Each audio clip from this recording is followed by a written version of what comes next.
Magandang araw sa ating lahat mga boxing fans saan mang panig ng mundo. Ang bakbakan o labanan na ating tatalakayin ngayon ay ang comeback fight nitong si Jaime Munguia kontra Eric Basinyan ng Canada. Ang kanilang fight schedule, September 20, taong kasalukuyan, nagaganapin sa Desert Diamond Arena, Glendale, bansang Amerika. Sa bakbakan na ito, tayo po'y maghahayag ng sarili nating fight prediction, comparison at analysis. Kung saan doon pa po lamang sa ating gagawing comparison, detalyado na inyong malalaman kung saan niya ba naging yamado, saan naging dihado itong magkabilang panig. At inaanyahin ko rin po kayo na panoorin ang kabuuhang video. At nang sa ganun, makakakuha kayo ng idea at higit sa lahat makapag-desisyon po kayo sa inyong pipiliin na sa tingin po ninyo ay may malaking tsansa sa panalo dito po sa naturang bakbakan. Maaaring ang iyong desisyon ay pabor o taliwas ito sa aking pananaw o prediction sa laban, ngunit ang mahalaga ay ang makapag-desisyon po kayo.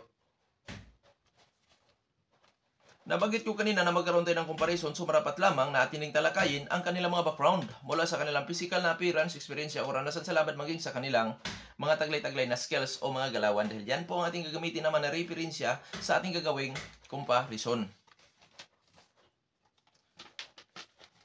Pero bago natin ito simulan, para po sa mga boxing fans na bago pa po lamang napadpad dito sa ating munting channel, inaanyahin ko po kayo na sana suportahan po niyo sa pamamagitan po ng pag-subscribe, like, and share. At para po sa mga boxing fans na walang sawa na sumuporta at sumubaybay dito sa ating munting channel, taos puso po ang nagpapasalamat sa inyong lahat. Wala pa dong sports page kung wala rin po kayo mga idol. Kaya naman, hindi na natin ito patagalin pa at simulan na natin.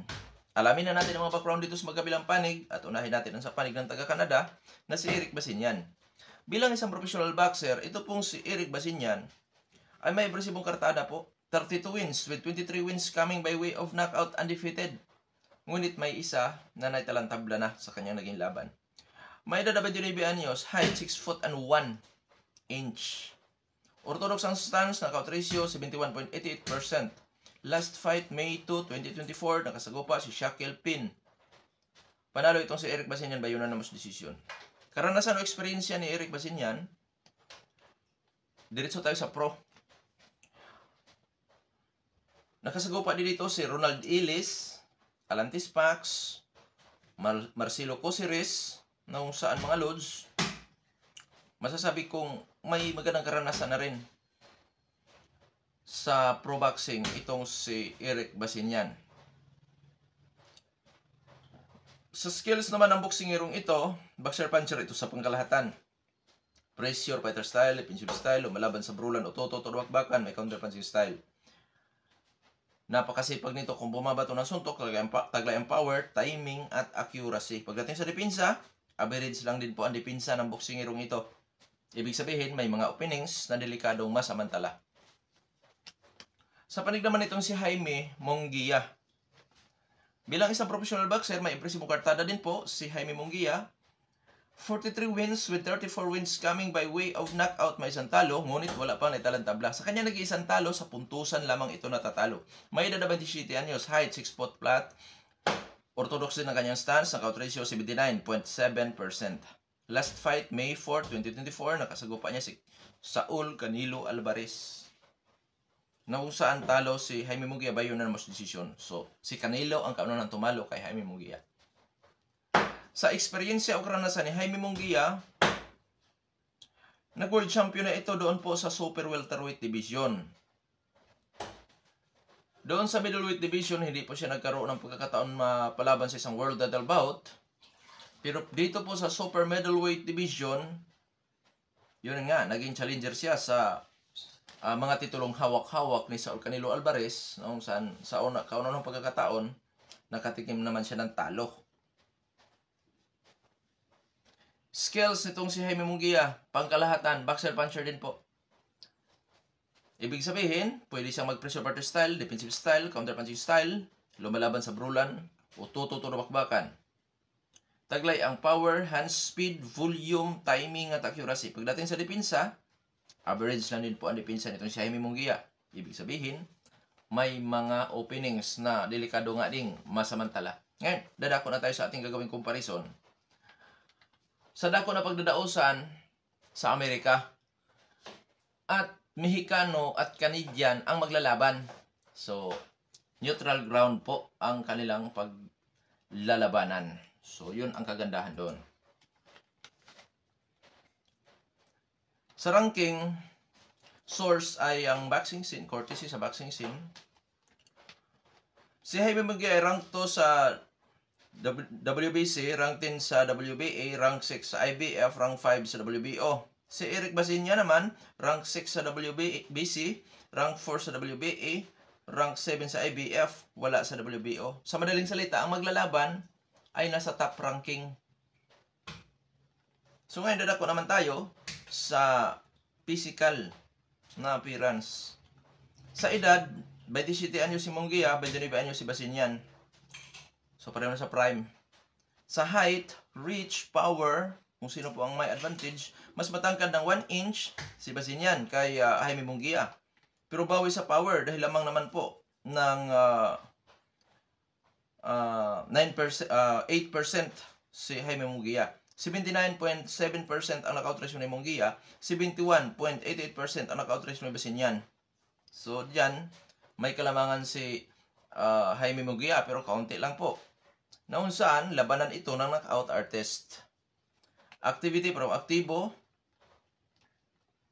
Sa karanasan, dating world champion si Jaime Munguia at minsan naging world title challenger dito po sa super middleweight division kung saan dito na siya nangangampanya. So lamang po si Jaime Munguia pagdating po sa experience. Ganun pa man, hindi ko po minamaliit ang karanasan o experience ni Eric Basinyan. So masasabi kong 60-40. Oo, kasi nga nag-world title challenger na itong si Munguia dito sa super middleweight division at dating world champion po ito. So, sa skills, 50-50. Parehong boxer-puncher. Ibig sabihin, nakadepende na po yan kung kaninong strategy, diskarte ang magiging epektibo sa aktual na laban. So, sa pangkalahatan, sino Paul Yamado? 55-45 in favor of Jaime Munguia. Maliit lang po ang diferensya.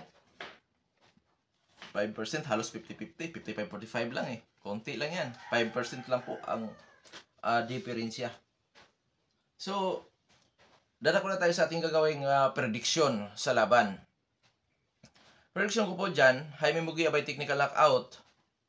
Siguro, makuha niya yan doon na sa second half 8 or 10 rounds posibleng makuha ni Jaime Munguia ang pag nag-out nitong si Eric Basinyan gamit ang hand speed, power, volume.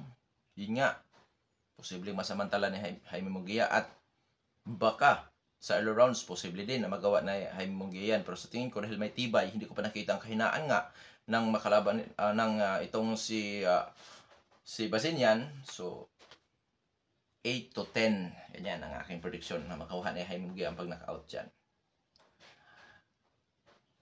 Bagamat labanan ito ng knockout artist, may tendency pa rin na mauwi sa puntusan. Lalo na't pareho may tibay nga. So, pabor pa rin ako kay Jaime Munguia na mananalo ito by unanimous decision or maging sa split decision. Jaime Munguia pa rin ako dyan. So, sa madaling salita, pabor ako na mananalo itong si Jaime Munguia, knockoutan o puntusan. Pero ang pinaka-prediction ko po talaga ay ang knockout. Pero yun nga, dahil sa boxing, hindi naman porket labanan ito ng knockout artist ay lahat ng laban ng knockout artist ay nauwi sa knockoutan talaga. May mga nangyayari naman na nauwi lang din sa puntusan, labanan ng knockout artist. So, pabor ako. Jaime Munguia nga. Yun ang yun yung official prediction ko po dyan na pabor ako kay Jaime Munguia. Dahil sa ating comparison, 55-45 in favor of Munguia, ibig sabihin kaunti lang ang diferensya. Ibig sabihin lang yan, may laban po itong kanyang katunggali. So sa panig naman itong si Eric Basinyan, gamit ang kanyang power, posible niyang mapabagsak si Jaime Munguia, pero hindi ako gaano kumbinsido na ma-knockout niya si Jaime Munguia.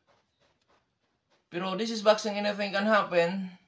Alam naman natin sa boxing na hindi porket may tibay si Munguia, hindi porket hindi ito na knockout sa laban ni Canelo Alvarez ay walang posibilidad na ma-knockout. So, gamit ang power ni ano, may posibilidad pero hindi ako kumbinsido. Yun lang yung masasabi ko. Hindi ako kumbinsido. Pero may tsansa na makapagpa-knockout nga si Basinian dito kay Jaime Munguia. Pero ang pinakaano ko dyan, na malapit-lapit, posibleng makuha ni Eric Basinian ang pagkapanalo dito kay Jaime Munguia by split or unanimous decision. Posible. Gamit ang kanyang power, gamit ang kanyang tibay, pwedeng mapahirapan dito sa Jaime Munguia. Oo. Na kung saan, hindi yan nakapagtataka o nakakagulat-gulat na mananalo sa labanan na ito. Kasi nga, sa ating comparison mga lods, nasabi ko na kanina kung saan lumamang si Jaime Munguia. Experience siya. Kaya, may laban nga itong si Basinian. Lalo na't undefeated po ito. At isa pa, expose si Jaime Munguia sa kanyang kahinaan na kung saan doon siya napabagsak. Oo. Pero ang katanungan natin dyan, kung magawa din ba kaya ni Basinian ang nagawa ni Canelo? Kasi ibang klase si Canelo eh. At isa pa, medyo alanganin siya dito kay Munguia sa karanasan. So, 60-40 nga po tayo dyan. Pero this is boxing, anything can happen. Hindi porkit sa aking pananaw ay may pagkadihadong konti itong si Basinian ay walang tsansang manalo. Alam naman natin na boxing ito. At isa pa, idagdag natin na itong si Basinian ay nasa top ranking din ho. Oo. Kaya, abangan natin kung ano kaya ang posibleng magaganap sa bakbakan dahil sa 20 na ito mangyari o ngayong buwan. Shoutout sa nag-request na gawa natin ang video ito. At ang kasunod nating tatalakayin ay ang nalapit na laban ni Cuadro Alas. At saka may nabasa akong comment, laban ni Hutchinson. Kung kakayanin ko pa mga idol, gagawan ko rin po yan ng video. Hanggang dito na lamang. Ito po nung Sports PH. Maraming salamat po.